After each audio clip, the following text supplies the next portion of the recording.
예, 반갑습니다. 자, 오늘 부동산 공법 첫 수업입니다. 첫 수업이고, 자, 여러분들하고 이제 1년 동안 수업을 진행해야 될 건데, 아무래도 이제 첫 수업할 때는 여러분들 자체가 아무래도 이제 공부를 시작하는 분들이고, 그 다음에 앞으로 어떤 방향으로 수업을 들어야 될지, 내가 공부를 진짜 하고 있는지 하는 등등도 여러분들이 재점검할 수가 있을 겁니다. 그러면 그 방향이 조금 틀어졌다면 그 방향대로 조금 수정을 하시면 금방 여러분들의 슬럼프는 회복될 수 있지 않을까 이렇게 생각합니다. 자, 그래서 여러분들하고 1년 동안 하여튼 공법을 한번 책임지고 한번 나가보도록 하겠습니다. 그래서 먼저 제가 설명할 거는요, 여러분들에게 설명할 거는 2차 과목의 구성, 그 다음에 2차 과목을 공부하는 방법, 이런 부분들에 대해서 한번 말씀을 드려볼까 합니다. 자, 2차죠. 그죠? 2차인데, 저는 부동산 공법을 강의합니다. 공법을 강의하는데, 2차는 여러분들이 알다시피 4과목으로 구성이 되어 있잖아요. 그죠? 4과목. 첫 번째가 이제 부동산 공법, 그 다음에 중개사법, 그 다음에 공시법, 세법. 과목은 4개인데, 배점은 300점입니다. 배점은 300점. 배점이 300점이라는 것은 이제 과목이 4개인데 300점이라는 것은, 공시법하고 세법 마지막 교시에 치르는데, 그게 100점 합쳐가지고 100점이에요. 그래서 공시법이 공시하는 법입니다. 공시. 부동산을 공시하거든요. 그 공시하는 법이 60점이고요. 그 다음에 세법이 40점이고. 그래서 공법이 몇 점이라고 말씀을 드렸냐면 100점이죠. 그죠? 공법이 100점. 그 다음에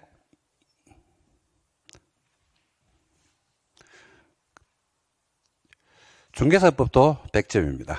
그래서 부동산 공법이 100점이고 중개사법도 100점. 그 다음에 공시가 몇 점이라고 했어요? 60이죠. 세법이 40입니다. 그래서 수업은 4과목에서 4일이 잡혀 있어요. 두 개를 합쳐가지고 몇 점이면 100점입니다. 100점. 100점인데 이걸 제가 여러분들이 몰라서 제가 말씀드린 건 아니고 이건 알고 계실 건데 요렇게 공부하는 방법들이 좀 다르거든요. 여러분들이 생각하는 공부하는 방법하고 제가 제시하는 방법하고 조금 다를 수가 있습니다. 자, 통상적으로 과락은 면해야 되겠죠. 과락이 몇 점입니까? 40입니다. 40. 과락은 40. 그러니까 공법 100점, 그 다음에 중개사법 100점 받았는데 공시세법을 합쳐서 37.5를 받았죠. 그러면 시험에서 떨어집니다. 그래서 과락은 없어야 돼요. 과락. 근데 여러분들은 과락이 나오진 않을 거니까 과락은 걱정. 정상적으로 수업 들은 분들이 과락이 나온다는 것은 말이 안 되는 소리이기 때문에 과락은 나오진 않습니다. 그래서 일단 과락이 40이고 그다음에 과목별로 몇 점을 받으면 돼요? 60이죠. 그래서 여러분들 처음 전략을 짤 때 어떻게 전략을 짜냐면 공법의 목표 점수를 이제 처음 공부하시는 분들이 오늘부터는 이제 달라질 건데 통상적으로 공인중개사 공부 시작이 되면 공법 몇 점 잡냐면 60. 그다음에 중개사법 60. 그다음에 목표 점수가 이렇게 잡혀요. 60. 그 다음에 몇 점? 60. 몇 점? 60. 60이 아니죠. 그죠? 60 이상이죠. 이상. 60 이상을 받으면 된다. 라고 생각하고 전략을 짭니다. 그렇다 보니까, 이 세 가지 과목에 대해서 시간을 배정하는 게 비슷해요. 공부를 하다 보면. 그리고 조금 어려우면 시간 배정을 더하는 그런 전략을 짜고 들어가거든요.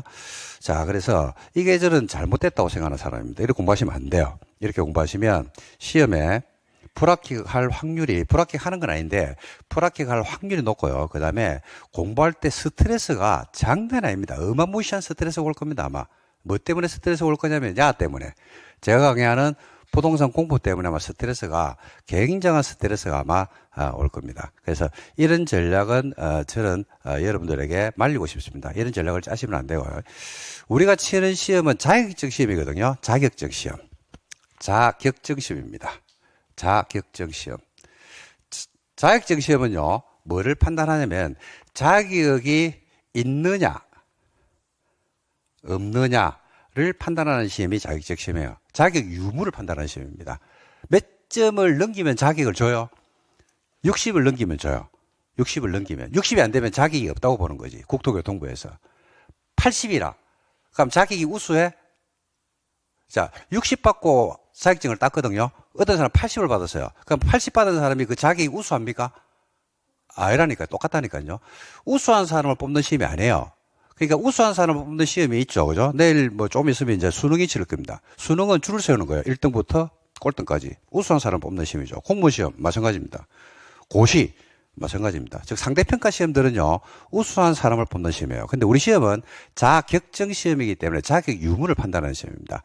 자, 만약에 올해 시험에도 누군가가 35회 시험에도 누군가가 수석 합격자가 나올 겁니다. 발표는 안 하는데 수석으로 합격한 분들이 있겠죠. 평균 90 몇 점 얼마 이래가지고 합격하신 분이 있을 겁니다. 반면에 꼴등으로 합격하는 분들도 있을 거예요. 60으로.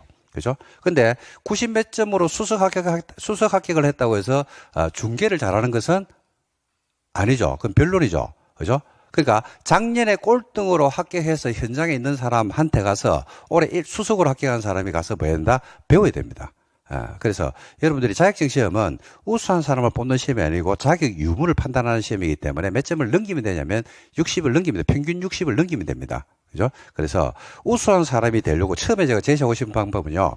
우수한 사람이 되려고 공부를 방향 설정을 하면 안 된다. 즉 무슨 말이냐면 해도 모르겠는데 끝까지 하려고 내지는 했는데 궁금해서 책에 없는 것을 막 파고 들어가려고 공부하시게 되면 뭘 하는 거냐면 학문을 하게 되고요. 학문을 하게 되면 그냥 대학교 1학년에 입학했다고 생각하면 돼요. 즉 졸업하는데 얼마 걸리냐면 4년이 걸린다. 즉 합격하는데 4년이 걸릴 거다. 이렇게 생각하시면 됩니다. 그래서 제가 제일 먼저 말씀드리고 싶은 거는요. 합격 전략을 짤 때 과목별로 60 전략을 짜시면 안 된다는 말씀을 드리고 싶어요. 과목별로 60 전략을 짜면 큰일 납니다. 그래서 어떻게 전략을 짜야 되냐면 일단은 60 이상은 받아야 되잖아요. 그죠? 60 이상을 받기는 받아야 되는데 그럼 60 이상을 받기 위해서 어떻게 할 것이라는 문제가 제기된단 말입니다. 자, 그러면 자, 아까 공법, 부동산 공법이 몇 점이에요? 받아야 되는 점수가 60. 그 다음에 중개사법이 몇 점입니까? 60. 공시세법이 몇 점? 60. 자, 다 합치면 몇 점 받으면 돼요? 180점 전략으로 가셔야 돼요. 몇 점? 180. 그러니까 합쳐가지고 몇 점 받으면 되냐면 180을 받으면 돼요. 180을. 근데 여러분들이 시험장에서 최소 몇 점 이상은 받아야 됩니까? 예? 120이잖아. 120점은 받아야 되잖아요. 200을 받아도 과락이 나오면 안 되니까. 과목별 과락이 있거든요. 그러니까 40, 40, 40은 무조건 베이스를 깔고 들어가야 되니까. 그죠? 그러니까 180에서 120을 빼면 몇 점입니까? 60이에요, 60. 자, 나머지 60점이라는 점수를 어떻게 받을 것인지를 가지고 이제 우리가, 머릿속에 생각해요. 각 과목별로 만점이 다릅니다. 그러니까 만점이 100점이 아니고요. 만점이 달라요, 과목별로. 그죠? 그래서 여러분들이 설정을 어떻게 하시면 되냐면요. 부동산 공법은 만점을 몇 점으로 보시면 되냐면 한 70점 정도가 만점이다라고 생각하시면 돼요. 공법은 만점이 몇 점이라고요? 70에서 한 80 사이 정도가 만점이다라고 생각하시면 됩니다. 제가 만점을 갖다가 미리 설정을 해주는 이유는요, 그 나머지 여러분들 공부하는데 시간을 좀 줄여드리려고 그래요. 법령은 몇 점 정도로 만점 보시면 통상적으로 중개사법을 수험생들이 조금 쉽게 생각합니다. 그래서 똑같은 시간을 공법과 중개사법에 투자했을 때 중개사법이 점수가 더 잘 나옵니다. 뭔 말이냐면 학생들이 수학을 갖다가 10시간 하고 국사를 10시간 공부했거든요. 그러면 어느 과목에서 점수가 더 나올 확률이 높아요? 국사에서 훨씬 더 점수가 잘 나오죠. 그하고 똑같습니다. 그래서 중개사법에서 점수가 좀 잘 나오고 똑같은 시간을 투입한다고 했을 때 산출되는 점수가 달라요. 그래서 중개사법을 갖다가 일반적으로 지금까지 우리 공인중개사 시험을 35년을 치르면서 통상적으로 수험생들이 제일 쉽다고 생각하는 게 중개사법이거든요. 그래서 중개사법은 만점을 몇 점 보시면 되냐면 90 정도로 보시면 돼요. 90. 만점이 90입니다. 만점이 90. 만점이 90. 그 다음에 공시세법은 만점이 몇 점이냐라고 할 때 약 80 정도. 이렇게 여러분들이 보시면 돼요. 만점을 먼저 설정하는 이유는 내가 공법을 공부할 때 70에서 한 75 정도가 만점이다라고 생각을 하면 여기에서 자유가 보이기 시작합니다. 어떤 자유가 보이기 시작할 거냐면 몇 점이 보이나요? 몇 점이 남아요? 예? 70을 만점으로 봤다 그러면 몇 점이 남아요? 30점이 남죠. 15점이 남는 게 아니지. 100에서 75를 빼면 70을 빼면 30 아이가. 그죠? 30점이 나왔습니다. 30점이. 30점이 남으면요. 우리 문제당 얼마냐면, 한 문제당 얼마요? 2.5. 그럼 몇 문제가 남아요? 몇 문제가 남아? 12문제가 남아요. 12문제가 남는다는 말은 무슨 말이냐면, 12문제는 틀려도 돼. 공부를 안 해도 돼. 공부를 했는데 막 어려워. 엄청 어려워. 내한테. 그렇게 와닿을 수 있겠죠. 그죠? 근데 우리가 상대평가 시험, 수능이라든지 고시다 이러면 어려워도 해야 돼? 안 해도 돼? 해야죠. 좋은 대학 가려고 그러면. 근데 대학에 목표가 없어. 그럼 어려운 건 안 해도 된다니까요. 근데 우리 시험은 자격증 시험이기 때문에 12문제는 틀려도 돼요. 근데 이거 틀립니까? 맞춥니까? 이거 다 틀립니까? 맞춥니까? 내가 12개를 안 했어. 12개 테마를 너무 어려워가지고 난 뺐어. 다 버리고 안 했어. 근데 이거 틀립니까? 맞춥니까?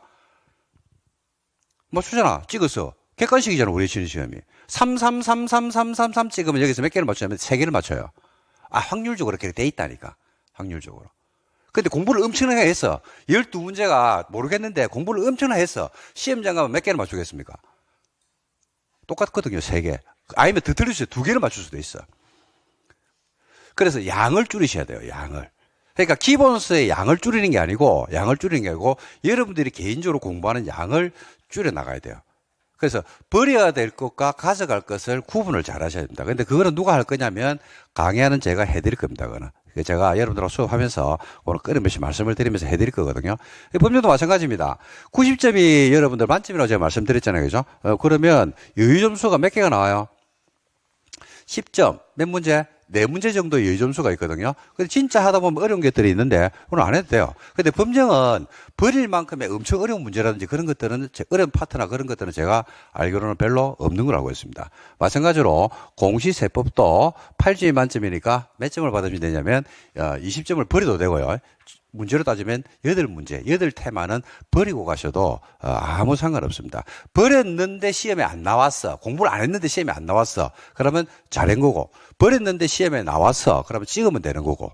그죠? 올해 시험에서도 이걸 매번 수업할 때마다 엄청나게 제가 강조를 하는데 올해 시험에서도 이 어려운 문제를 누가 잘 시험장에서 버렸느냐 그렇지 않느냐에 따라서 합격의 당락이 상당히 많이 나눠졌습니다. 조금 이따가 제가 문제 분석을 36회 시험 전망하고 문제 분석을 할 때 한번 말씀을 드릴 건데 그래서 공부를 하실 때 처음에 제가 말씀드리고 싶은 거는요. 과목별 득점 전략에 있어 가지고 목표 점수를 이 정도로 설정을 하시면서 버리고 갈 것과 취할 것 이런 것들을 잘 구분해서 여러분들이 가시면 되고 그죠?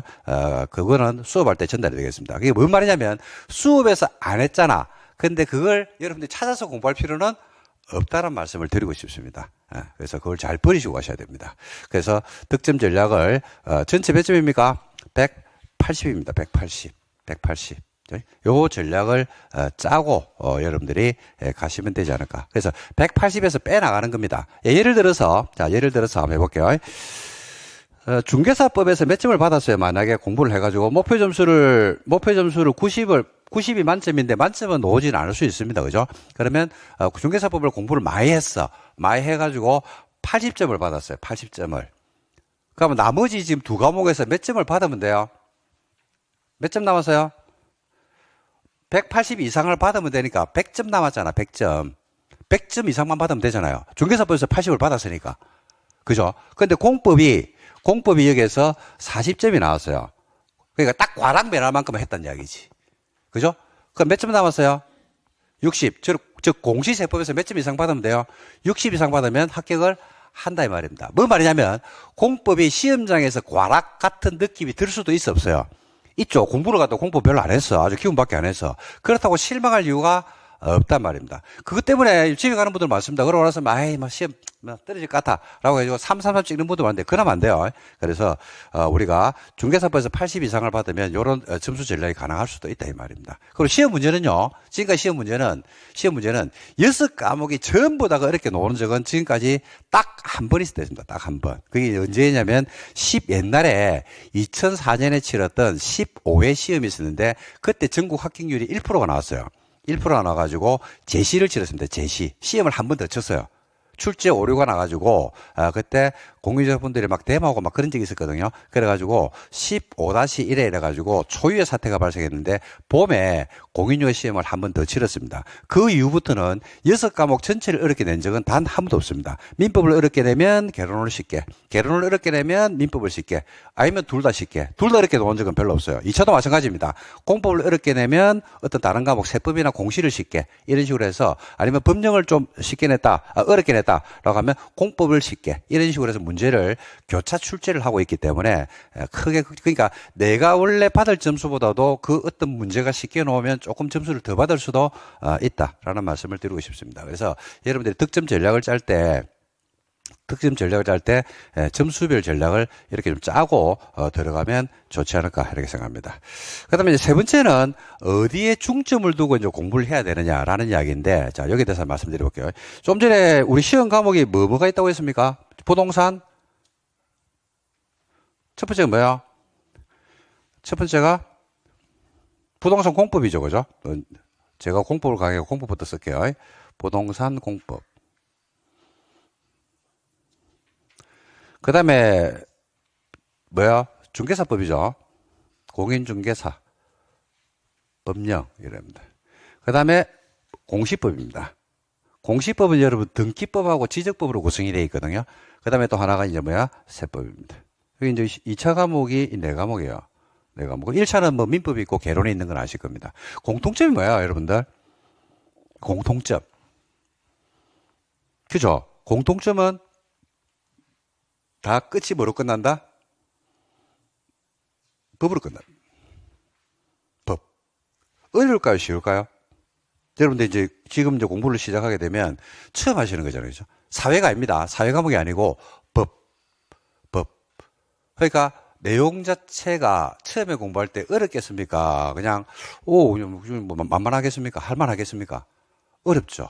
어렵습니다, 이게. 법이니까 어려워요, 법이니까. 그러니까 뭐냐면 대학에서 우리나라에 이제 부동산 학과들이 되게 많잖아요, 그죠? 거기에서 이미 학문으로 자리 잡은 과목들입니다. 그러니까 이미 자리 잡고 있고 거기에 맞는 편제나 이런 것들이 다 이루어져 있는 그런 이야기죠. 그래서 요 세법 같은 경우는 세무사 시험이 칩니다. 그리고 제가 강의하는 부동산 공법은요, 간평사 시험, 그다음에 주택관리사 시험 뭐 등등에서 시험을 실제 치르고 있는 것들입니다. 그죠? 공시는 어디에서 시험을 치르고 있냐면 법무사 시험에서. 제일 중요한 과목이 이제 등기거든요. 그 다음에 중개사법은 이제 중개사법이니까 공인중개사가 지켜야 될 그런 규범에 대해서 다루고 있는 법이니까 우리 시험에만 있습니다. 제가 드리고 싶은 말씀은 뭐냐면 어디에 중점을 두고 공부를 해야 되느냐라는 이야기를 하기 위해서 하는 건데, 법이다 보니까 법은 뭐로 구성이 되어 있냐면요, 법 조문으로 구성이 되어 있고요. 그리고 여러분들이 지금 오늘 부동산 공부 수업을 듣게 됐겠는데 책을 본다든지 법 조문을 본다고요. 법 조문을 보면 그 조문이 이해가 될까요, 안 될까요? 이해가 안 됩니다. 왜 이해가 안 되냐면요, 여러분이 아둔해서 그런 게 아니고 첫 번째 왜 이해가 안 되냐면 용어를 몰라서 그래요. 용어.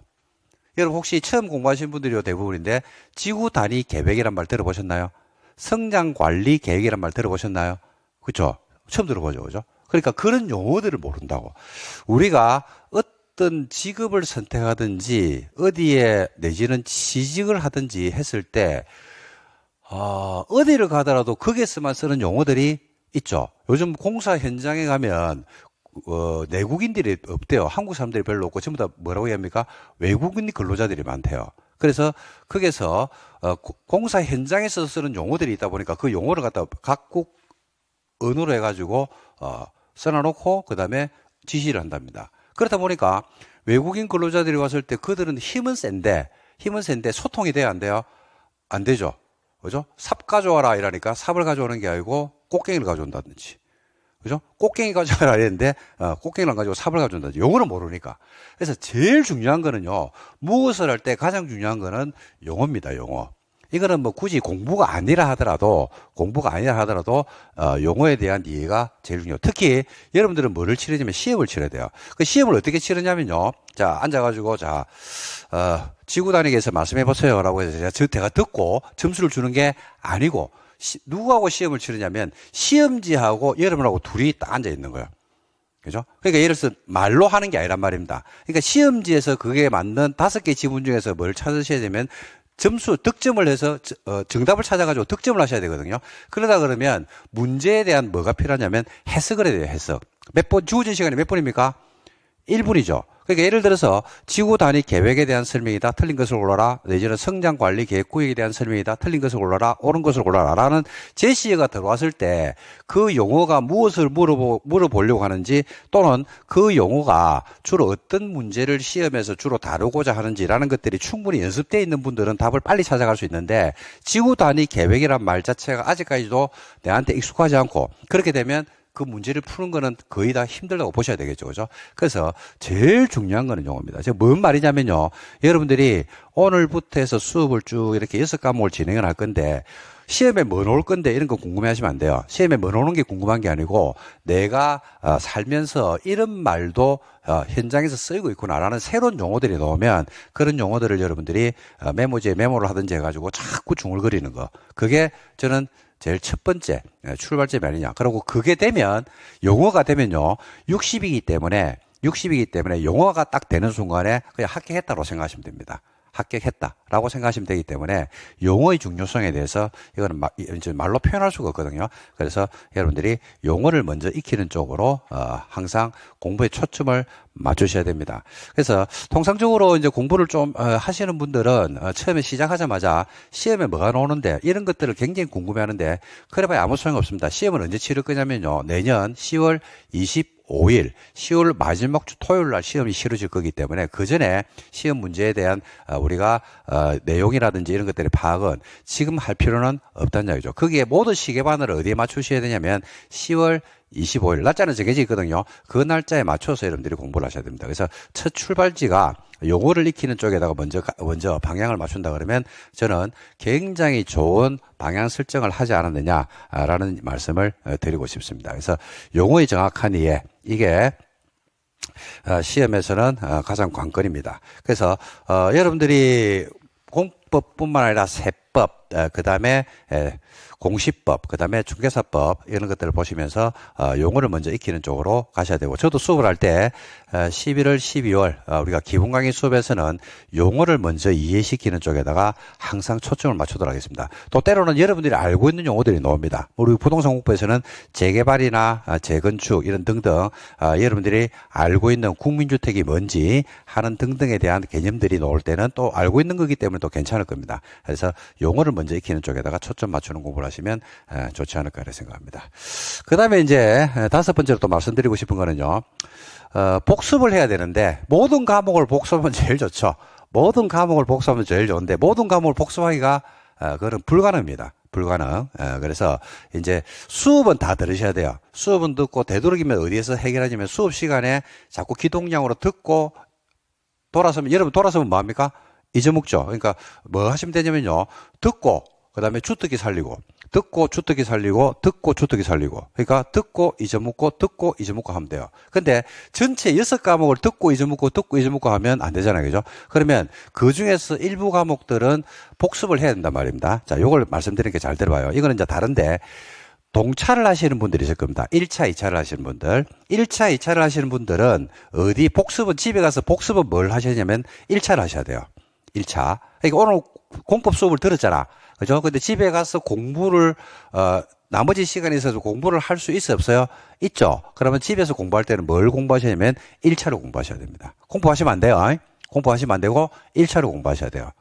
동차를 하시는 분들은, 1차, 2차를 하시는 분들은, 1차를 먼저 하셔야 됩니다. 왜냐면, 대신에 수업은 들어야 돼요. 수업은 듣고, 수업 시간에 했던 용어나 이런 것들을 그냥 자꾸 기동량으로 들으면서 이해를 하시는 겁니다. 전부 다를. 근데 시간이 남을 때는 항상 1차를 공부하는 방법으로 가셔야지 효율적 공부가 될 겁니다. 그래서 1차가 여러분들 어느 정도 용어도 익숙해지고 복습을 하면서 정리가 되잖아요. 그죠? 그러면 그때 이제 2차를 하셔도 되니까 나중에 그거는 따로 공부 방법이라는 것들은 따로 제가 설명을 드리도록 하겠습니다. 자, 대신에 여기 지금 동차를 하시는 분들이 계실 겁니다. 동차가 아니고 2차만 하시는 분들. 2차만 하시는 분들은 어디에 초점 맞추셔야 되냐면 2차는 1차를 합격했다는 이야기거든요. 합격했다는 이야기인데 2차만 하시는 분들도 조금 경우는 다릅니다. 어떤 경우가 있냐면 작년에 6과목을 공부를 다 해가지고 1차는 합격하고 2차는 아깝게 떨어진 분이 있고요. 작년에 1차만 공부해가지고 합격하시고 2차는 한 번도 본 적이 없이 2차를 하시는 분도 있어요. 그리고 작년에 6과목을 전부 다 공부를 했는데 아깝게 시험에서 안타깝게 떨어진 경우도 있어요. 그런 분들이 공부하는 방법하고 완전 초보자들이 공부하는 방법은 좀 다르거든요. 다른데 좀 전에 말씀드린 바와 같이 동차를 하신 분들은 복습할 때는 1차 위주로 하셔야 되고요. 그 다음에 2차만 하시는 분들이 있거든요. 2차만 하시는 분들은 공부를 했잖아요. 그죠? 그러면 복습을 할 때 어디에 중점 두는 공부를 하셔야 되냐면, 그죠? 중개사법입니다. 그 다음에 공법입니다. 공법은 6개의 법률로 구성이 되는데 다 하면 안 되고요. 다 하면 안 되고, 우리 부동산 공법 안에 국토계획법이라는 법이 있습니다. 이 국토계획법을 먼저 하시면 돼요. 다른 거 하면 안 돼요. 국토계획법만 하면 돼요. 국토계획법만. 여기 통상적으로 수업 시간이 주로 따지면 한 4주에서 5주 정도 수업이 진행될 겁니다. 야만 하시면 돼요. 그래서 처음에 복습할 때는 공인중개사법, 그 다음에 요거. 그러니까 공인중개사법이 아까 말씀드릴 때 시작은 안 했는데 내용적으로 통상적으로 수험생들이 어렵게 느낀다고 했습니까? 조금 괜찮다고 느낀다고 했습니까? 괜찮다고 느낀다고 했죠. 그러니까 중심을 어디에 세야 되냐면 야를 세야 돼요. 야가 고독점이 되는 쪽으로 가셔야 됩니다. 그러니까 공인중개사법이 아까 우리가 필요한 점수가 몇 점이라고 했어요? 180이죠. 근데 야는 목표 점수가 만점이 몇 점이라고 했습니까? 90. 왜 90을 잡아주냐면 중개사법이 일반적으로 수험생들이 공부할 때 약간 쉽게 느끼기 때문에 그렇다고 했잖아요. 그죠? 그러니까 야를 몇 점을 잡아주냐면 80을 받았어요. 그러면 자유가 보이죠. 180에서 80을 받아버렸으니까 남은 점수가 몇 점이냐면 100점이거든요. 100점. 그죠? 그러면 한 과목이 60을 받았어요. 그럼 나머지는 뭐만 면하면 되냐면 과락만 면하면 됩니다. 그럼 나머지 공부하기가 되게 편해요. 하반기가 공부하기가 어마무시하게 편합니다. 그래서 야를 중심에 잡고요. 그 다음에 공법은 시간이 좀 많이 걸리는 과목이거든요. 근데 국토계획법을 손에 딱 쥐는 순간에 공법은 그냥 게임 끝났다라고 생각하시면 됩니다. 예, 그래서 요 두 가지 방법으로 공부를 하시기를 권해드립니다. 자, 정리할게요. 동차를 하시는 분들은 복습할 때 뭘 해라고요? 1차를 민법하고 개론을. 그 다음에 2차만 하시는 분들은 복습할 때 뭘 먼저 해라고요? 중개사법 하고 뭐고요? 공법 중에서 뭐만? 국토계획법만 해라. 이런 말씀을 드리고 싶습니다. 그 다음에 이제 6번째로 통상적으로 수험생들이 제일 많이 질문하는 게 다독을 해야 됩니까? 정독을 해야 됩니까? 이렇게 물어보거든요. 다독이 답일까요? 정독이 답일까요? 다독이 답이다, 정독이 답이다. 여러분 생각할 때. 그렇죠. 그때 다르죠. 그때 다르죠. 그죠? 여러분 다독 하려고 합니다. 다독. 예를 들어서 지금 11월 달에 다독 하려고 하거든요. 다독이 됩니까? 안 됩니까? 안 되죠. 뭘 모르니까? 용어를 모르는데 원서죠. 거의 뭐 러시아, 우크라이나 원서 아이가? 소말리아 원서 읽는 수준하고 똑같을 건데요. 한글이지만은 안 읽혀진다 이 말입니다. 그죠? 그러니까 처음에 공부할 때는 뭐가 맞고? 이게 맞죠? 천천히 글자를. 그리고 처음 할 때는 저는 개인적으로는 강의를 많이 듣기를 권해드려요. 강의를 자꾸 많이 듣다 보면 듣는 풍월에 이게 익혀지거든요. 그래서 처음에는 정독이 맞습니다. 다독이 아니고. 처음에는 정독을 하면서 동영상 강의를 많이 듣는 거 반복해서 예를 들어서 오늘 우리가 이제 수업을 했잖아요. 그죠? 수업한 것을 시간 나면 오늘 수업한 것을 한 번 더 듣는 거. 한 번 더 들을 때는 여러분들은 1.2배속으로 들어도 돼야 안 돼요? 되거든요. 그런 식으로 해서. 그리고 책을 갖다 전체를 보다 보면 내가 수업할 때 특정 부분이 이해 안 됐던 파트들이 있어요, 없어요? 있죠. 예를 들어서 두 번째 시간 했던 것들이 잘 이해 안 되는데 그러면 두 번째 시간 한 걸 뭐하고 선택하고 그걸 뭐하고 반복하고 그러니까 동영상의 장점 선택과 반복 이걸 활용하시면 굉장히 좋다는 이야기입니다. 그래서 우리가 처음에는 정독이 맞습니다. 자, 정독을 했죠. 그러고 나서 이제 여러분들이 시험에 임박했어요. 한 8월달 9월달 됐어요. 그죠? 그럼 뭘 해야 돼요? 그때는 다독이죠. 여러 번 봐가지고 계속 반복을 해줘야 되거든요.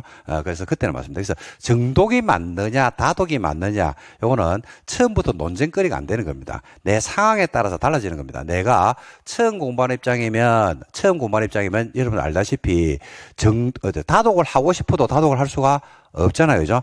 그때는 천천히 읽으면서 그 용어가 가지고 있는 의미를 생각해보고 정독을 하시는 게 맞고, 그 다음에 그 용어가 익혀지고 나서, 여러분들이 하반기쯤 됐다. 여러분들이 지금 입고 있는 옷을 반팔로 바꾸고, 그죠? 반팔을 입고 있을 때가 있을 겁니다. 그때는 뭘 하셔야 되냐면, 다독을 하시는 게 맞다는 얘기죠. 그래서 어느 시기에 따라서 다독 정독이 정해져 있는 것이지, 그죠? 절대적으로 다독이 맞느냐, 정독이 맞느냐, 이거는 정해진 게 아니란 사실. 그리고 처음 공부할 때는 뭐를 병행하는 게 좋다고요?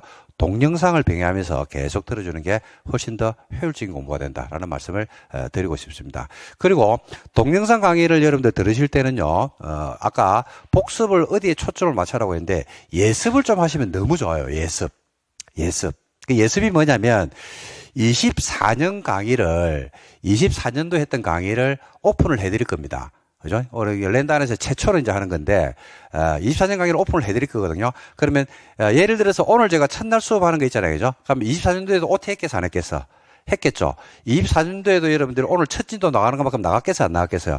나갔겠죠. 물론 법 개정이 되고 방향이 조금 바뀐 건데 거의 전체의 맥은 다른 게 아니거든요. 그러면 그런 강의를 먼저 한번 듣고, 예를 들어서 민법을 수업 듣는데 민법을 첫 수업 들어요. 그러면 민법에 대한 의사표시의 부분을 24년도 강의를 찾아가지고 먼저 한번 듣고, 그러나서 실 강의를 수업 듣는 거야. 와, 감동의 물결이 막 밀려오는데 너무 좋지 않을까요? 예를 들어서 어디에 우리가 여러분들이 이제 노래를 한번 배워볼게요. 노래를 들으러 가는데, 콘서트를 가는데 그 가수가 오늘 부를 노래를 갖다가 쭉 한번 듣고 가는 거야. 듣고 갔는데 현장에서 들으면 어떨까요? 감동이 2배, 3배가 한꺼번에 밀려오지 않을까요? 그러니까 수업도 마찬가지입니다. 제가 복습을 하라고 했는데 그 복습적인 부분을 예습으로 활용하셔야 돼요. 그러니까 남는 시간이 있으면 이번 주에 민법이나 그러니까 1차 과목에 먼저 중점을 두라고 말씀드렸잖아요. 동차하신 분들은 1차 과목은 예습을 하는 겁니다. 수업을 듣고 24년 강의를 한번 듣고, 그러고 나서 현장에 와서 뭐하고 수업 듣고, 그럼 몇 번 들어서 예습을 한번 들었지, 멍 때리면서 듣다 보니까 뭔 말인지 모르겠지. 근데 두 번째 들었지, 뭔 말인지 조금 알겠어요, 모르겠어요? 좀 알겠지. 그죠? 준비가 돼 있으니까. 그러고 나서 여러분들이 문제를 조금 병행해서 풀어본다 그러면 벌써 11월, 12월 달에 3회독이 됩니다. 3회독. 그러면 실력은 위로 팍팍 치고 올라가는 거죠. 근데 6과목을 그렇게는 못 한다니까요. 시간이 없어가지고. 그러니까 뭐부터 해라는 얘기입니까? 1차부터. 그리고 2차를 하신 분들은 좀 전에 중개사법을 중점을 두라고 제가 말씀드린 중개사법하고 국계법이라고 했죠. 그러면 이번 주 토요일 날 여러분 중개사법 있잖아요. 그죠? 그럼 중개사법을 첫날 수업하는 걸 한번 들어보는 거야. 24년 강의가 있으니까. 그러면 24년 강의가 있으니까 중개사법 쌤이 그날 첫날 무슨 수업할지 대충 감이 와야 안 와요? 오죠. 그 상태에서 현장 수업을 들으면 굉장히 입체적으로 잘 들리지 않을까요? 그리고 나서 이제 문제라든지 이런 것들을 한번 풀어보는 거지. 그러면 금방 실력이 올라갑니다. 아마, 이렇게 공부하신 분들은요, 한 3, 4월 되면 이런 과목들은 벌써 7, 80점이 나오기 시작할 겁니다. 7, 80점이. 예, 그래서 그런 식의 공부를 병행할 수 있으면 좋을 것 같고, 저는 선행학습. 요즘 초딩들이 뭘 합니까? 초딩들이 수학 문제를 풀죠. 미분적 분을. 그죠? 뭐 하려고? 좋은 데 가려고, 의대 가려고. 그죠? 그러니까 그 선행학습이 실제로 효과적이라니까요. 그래서 공부는 예습, 그 다음에 그냥 현장에 수업 듣는 거, 그 다음에 듣고 나서 복습, 이 세 가지 형태가 있는데, 셋 중에서 뭐가 더 효과적이냐라고 이야기할 때 예습이 더 효과적입니다. 예습을 하게 되면 캐션 마크가 생기거든요. 그러면 수업을 더 집중할 수가 있습니다. 그래서 학교 다닐 때도 이러면 그럴 건데요. 반에서 공부 좀 한다, 전교에서 공부 좀 한다는 애들은, 그죠? 예습을 많이 합니까? 복습을 많이 합니까? 예습을 더 많이 합니다. 그 예습은 시간이 오래 걸리지 않습니다. 그냥 넘기면서 오늘 뭘 배울 건지 한번 캐션 마크를 품고 가면, 그 다음에 수업에 뭐가 생기냐면 집중도가 생기거든요. 근데 이제, 저도 뭐 공부를 잘해 본 적은 없는데, 저같이 공부 못하는 아들의 공통점은 그냥 가죠. 가방 들고. 가서 뭐 합니까? 한 개도 못 하니까 절죠. 그러니까 복습하는 시간이 어마무시하게 길죠. 그죠? 그래서 공부를 조금 여러분들이 하실 때 예습을 저는 좀 잘 활용하시면 좋은데, 예습을 혼자서 하게 되면 너무 힘드니까 24년 강의를 좀 활용하면 훨씬 더 효율적으로 할 수 있지 않을까, 이렇게 생각합니다. 그 다음에 이제 제가 복습할 때 여러분들, 지금 1차에 중점을 두고, 그 다음에 2차만 하시는 분들은 중개사법하고 공법, 국계법이라고 말씀드렸잖아요. 그때 기출문제의 중요성에 대해서는 이거는 이제 말로 표현할 수가 없습니다. 너무너무 중요하죠, 기출문제가. 왜 그런지를 우리 한번, 여러분들하고 한번 생각해 봅시다. 올해 시험이 몇 회 시험입니까, 여러분? 30, 6회죠. 아니, 여러분이 치르는 시험이 36회. 그죠? 그러면 이제 시험이 끝났습니다. 몇 대 시험이 끝나냐면 35회 끝났죠. 34회도 끝났죠. 33회도 끝났죠. 32회도 끝났죠. 31회도 끝났을 거예요. 그죠? 시험이 끝난 겁니다. 그럼 31회 때 시험 문제가 나왔을 겁니다. 어떤 문제가 나왔을까요? 31회 때 어떤 문제가 나왔을까요? 시험에 출제된 사실문항이. 조계사법이든 공법이든 뭐 문제가 어떤 문제가 나왔을까? 뭐 어려운 게 아니잖아. 어떤 문제가 나왔을까 했을 때, 그죠? 이걸 생각해야 되는 거 아니에요? 어떤 문제가 나왔을까요? 중요한 건 여기죠, 중요한 거. 32회 때는 어떤 문제가 나왔을까요? 중요한 거. 33회 때는요? 그죠? 이런 것들을 내지 않겠습니까? 그러니까 우리 시험만 그랬습니까? 대한민국에 있는 어떤 시험이든 다 그렇습니까? 대한민국에 있는 어떤 시험이든. 그죠? 그래서 우리 시험에 단점이 있어요, 단점. 단점은 과목이 많다는 거. 두 번째, 생소하다는 거. 장점이 있거든요, 장점. 장점이 뭐냐면 두 개가 있어요. 하나가 어떤 장점이 있냐면, 절대평가 시험이라는 거. 몇 점을 받으면 되면 60 이상을 받으면 된다. 180점. 1차는 120, 2차는 180. 을 받으면 된다는 거. 두 번째 장점은 뭐냐면, 시험이 오래됐다는 이야기예요. 시험이 오래됐다는 것은 이미 시험 문제가 나올 만한 게 다 나왔다, 안 나왔다? 다 나왔습니다. 그러니까 올해 시험도 마찬가지였거든요. 36개 시험이 끝이 났는데, 자, 어떤 문제가 나올지 엄청 궁금하잖아요, 여러분들은. 와, 요거, 어떤 문제가 나올지 요거 알 수 없으면 되는데, 요거만 알면 되는데, 그렇잖아요. 로또가 번호를 갖다 써놨는데, 그 로또에서 써서는 안 되는 번호들이 있을 거 아니야. 그거만 알아도 확률은 높아지지 않나요? 내가 절대로 이번 해에 써서는 안 되는 번호. 마찬가지로 36개 시험 문제가 어디쯤에서 나올지 대충 방향만 잡아도 되지 않겠습니까? 근데 36개 시험 문제가 어떻게 나올지 40문제는 몰라요. 40문제는 모르는데 몇 문제는 아냐면 30문제는 알아요. 40문제는 몰라. 40문제는 모르는데 30문제는 어떤 문제가 나오는지 안다니까요. 어떻게 알겠습니까? 방법이 뭘까요? 응? 여기에서 나왔던 문제가 여기에서 중복 출제가 될까 안 될까? 중복적으로 출제가 될까 안 될까요? 그죠? 자, 35회 시험이 있었거든요.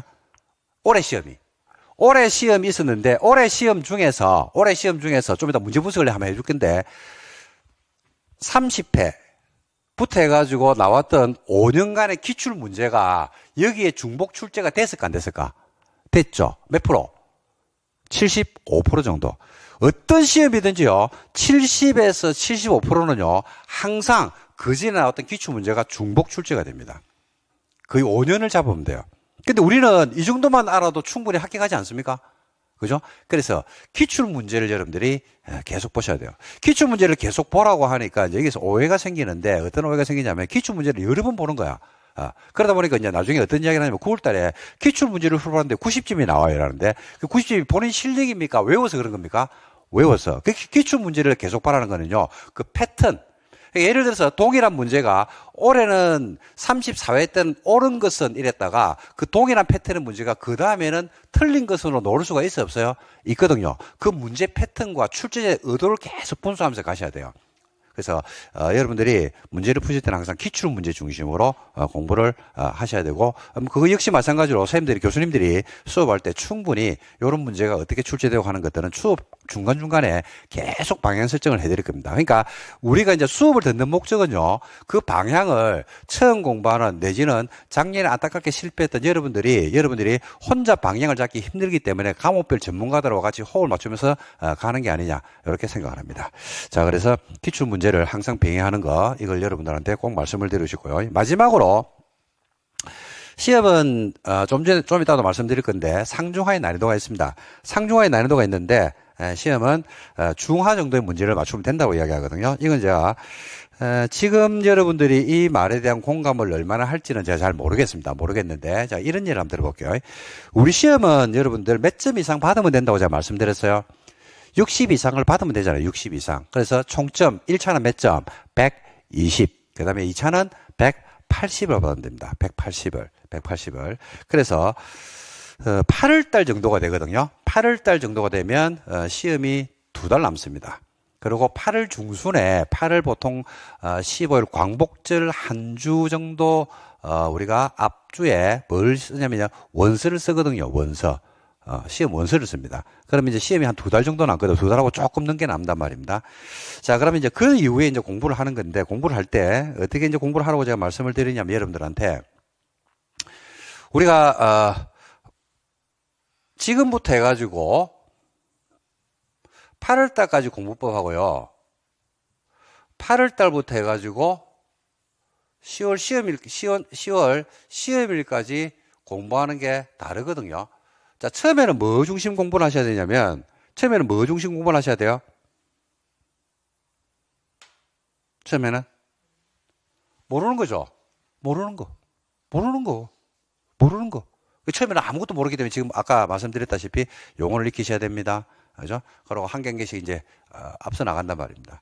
자, 근데 제가 아까 말씀드린 목표 점수를 만점이 민법은 개론도 80이고 민법도 80이거든요. 만점이. 왜냐면 개론 80을 받고 개론을 80을 받았어요. 근데 민법 50 받아봐야 소용없어요. 합치니까 몇 점이 나와요? 130이 나와요. 그러니까 실드는 점수를 받은 거야. 아무짝에도 의미 없는 점수를 받은 거지. 민법 80 받았잖아. 그럼 개론 50 받으면 10점이 남아. 의미 없어, 그 점수는. 자격증을 갖다가 1.2장을 주는 것도 아니고 똑같아요. 그래서 만점을 제가 80면 공법은 만점 몇 점이라고 했어요, 제가? 70에서 75 정도 잡으면 된다고 안 했습니까? 그죠? 그러면 이때 공부할 때는 아무것도 모르게 빵으로 시작하기 때문에 잘 모를 겁니다. 그래서 이때는 모르는 걸 해야 돼요. 근데 대신에 제가 뭘 버려도 된다고 했습니까?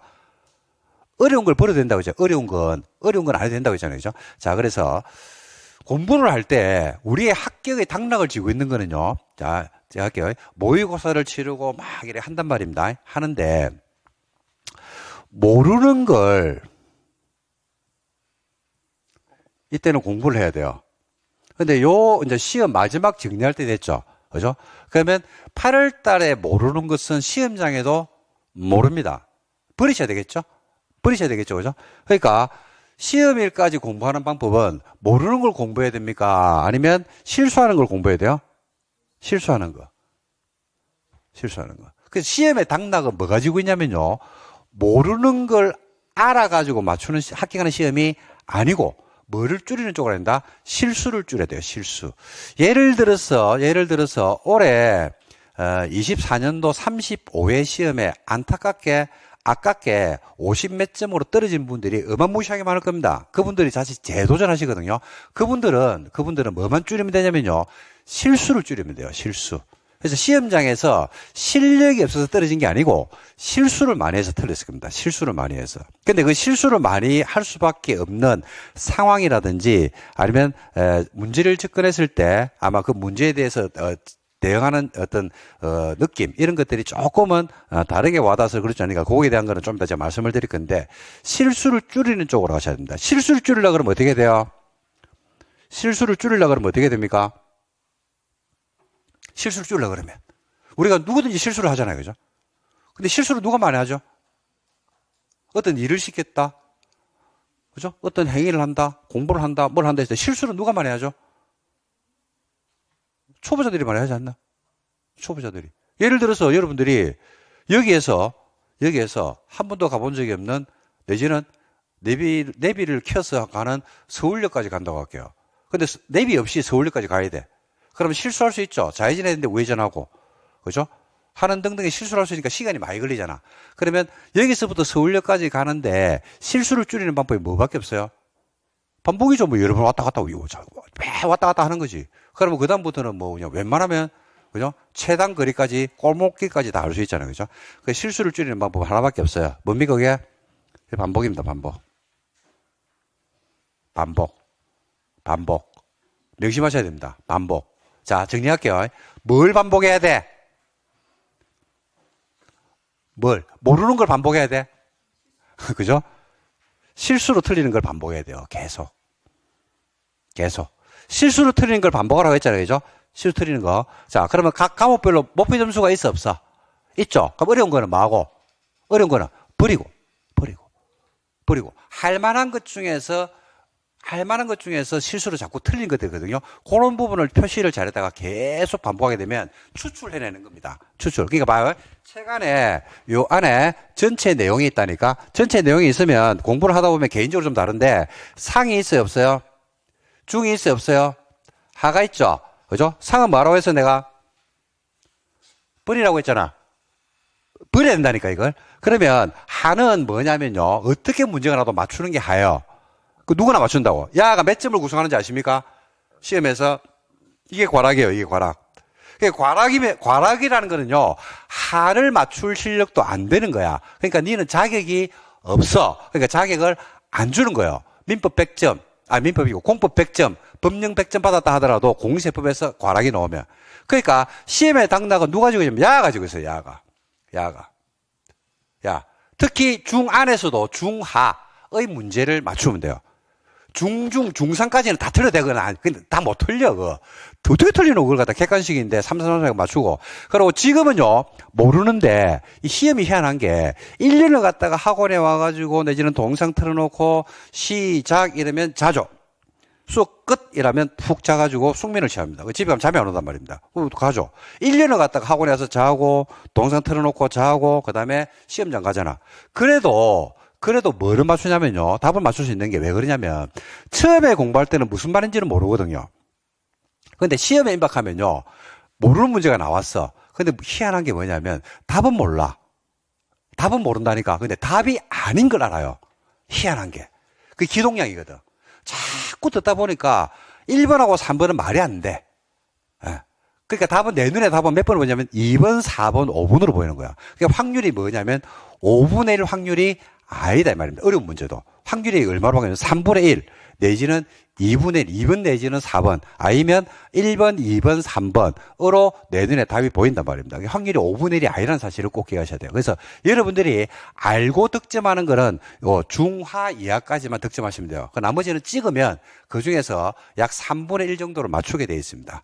그런 식의 전략을 짜고 공부를 한다 그러면 굉장히 공부를 효율적으로 그다음에 시간을 안배를 잘하면서 6과목을 전체로 공부를 할 수가 있을 겁니다. 근데 이렇게 될까요? 안 될까요? 안 되죠. 그러니까 왜냐면 매너리즘도 있고 하다 보면 이게 잘 안 된다니까요. 근데 이렇게 되는 게 안 되는 거는 저도 안다니까요. 괜찮은데 안 된다고 했을 때 다시 뭘 할 줄 알아야 돼? 다시 원점으로 올 수 있는 거. 그것만 여러분들이 지키시면 됩니다. 그리고 우리가 사람이다 보니까 그거는 지키기 쉽지 않습니다. 근데 흐트러졌을 때 다시 그쪽 방향으로 내가 방향을 틀 수만 있다 그러면 그게 가장 효율적인 공부가 아닌가 이렇게 생각합니다. 자, 그래서 이 정도 여러분들하고 2차 공방법에 대해서 첫날 수업이라서 OT를 진행했습니다. 하여튼 1년 동안 하여튼 여러분들하고 호흡을 잘 맞추면서 그죠? 하나를 여러분들하고 같이 호흡 맞추면서 좀 제시했던 방법이 있죠. 저도 이 방법을 가지고 여러분들하고 수업을 진행할 거니까 하여튼 갑시다. 가서 저는 모르겠습니다. 다른 데는 모르겠고 어쨌든지 간에 랜다나 강의를 들으시는 분들 중에서 꼴등이 몇 점 나오면 됩니까? 60. 그래서 우리 이번에 전원 합격을 향해서 한번 여러분들하고 가열차게 한번 갈 수 있으면 좋지 않을까 이렇게 생각합니다. 자, OT 이 정도로 하고요. 그 다음에 이제 오늘 수업을 한번 진행을 해 보도록 하겠습니다. 자, 좀 쉬었다 하겠습니다.